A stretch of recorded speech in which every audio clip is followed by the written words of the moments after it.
Resume artikel menguraikan situasi konflik agraria di Indonesia dengan fokus pada dua kasus yang baru-baru ini terjadi di Pulau Rempang, Batam, dan Pohuwato, Provinsi Gorontalo.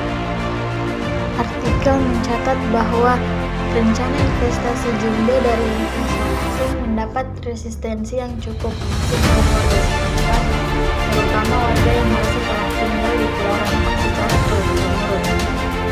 Resistensi lahir di saat eksekusi relokasi atau penggusuran akan dilakukan oleh pihak pemerintah yang diwakili oleh BP Batam dan pemerintah Kota Batam. Konflik terbuka antara aparat keamanan dengan masyarakat setempat tak terhindarkan. Kemudian, aksi balasan berlanjut dengan aksi unjuk rasa yang cukup frontal di kantor BP Batam dan Wali Kota Batam.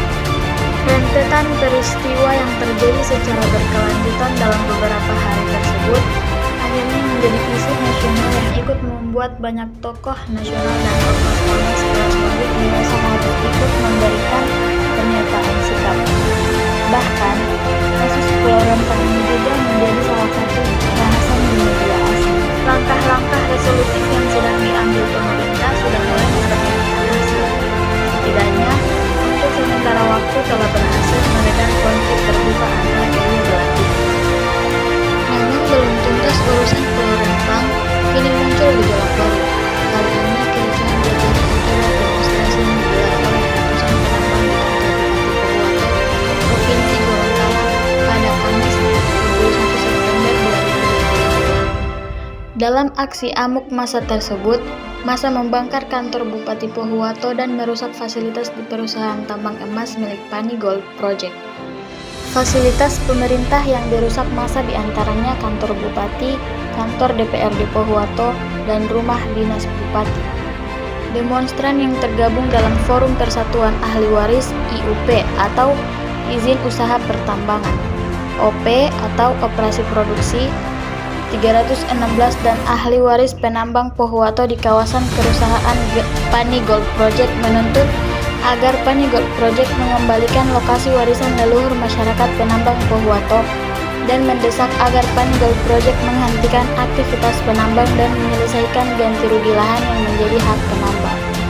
Selain masalah pengembalian lahan dan ganti rugi lahan, soal masalah pengerusakan lingkungan dan masalah perizinan perusahaan tambang di Pohuwato juga ikut diangkat oleh beberapa pihak, terutama dari beberapa LSM di Sulawesi.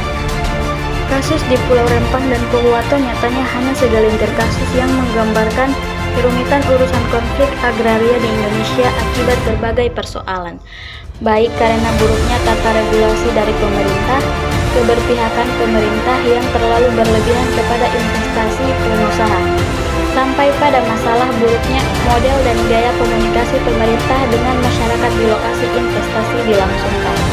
Menurut Komisi Nasional Hak Asasi Manusia atau Komnas HAM, kasus Pulau Rempang dan Pohuwato hanya dua kasus dari ratusan kasus konflik agraria di negeri ini. Bahkan, telah terjadi peningkatan eskalasi konflik agraria di berbagai wilayah di Indonesia. Dalam 8 bulan terakhir, Komnas HAM mencatat sebanyak 692 kasus konflik agraria yang dilaporkan, yang setara dengan rata-rata 4 kasus setiap harinya. Data mengenai konflik agraria mencakup periode 8 bulan terakhir menurut perhitungan yang dilakukan oleh Komnas HAM. 5 provinsi yang melaporkan jumlah konflik agraria terbanyak adalah DKI Jakarta, Sumatera Utara, Jawa Barat, Jawa Timur, dan Sulawesi Selatan.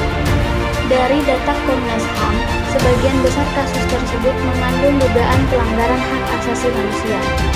4 hak asasi manusia yang paling sering diduga dilanggar adalah hak atas kesejahteraan, hak memperoleh keadilan, hak atas rasa aman, dan hak untuk hidup. Dalam hal klasifikasi pengadu, kelompok masyarakat adalah kelompok yang paling dominan, yakni sebanyak 53% dari total pengaduan. Sementara itu, dalam hal teradu, peringkat tertinggi ditempati oleh korporasi 30,6%, pemerintah daerah 17,7%, pemerintah pusat 17,6%, dan kepolisian 7,4%. Di sini jelas tercermin bahwa korporasi seringkali terlibat dalam kasus konflik agraria di lahan yang ternyata telah diberikan izin oleh pemerintah, tapi tanpa mempertimbangkan keberadaan dan keberlangsungan hidup masyarakat setempat.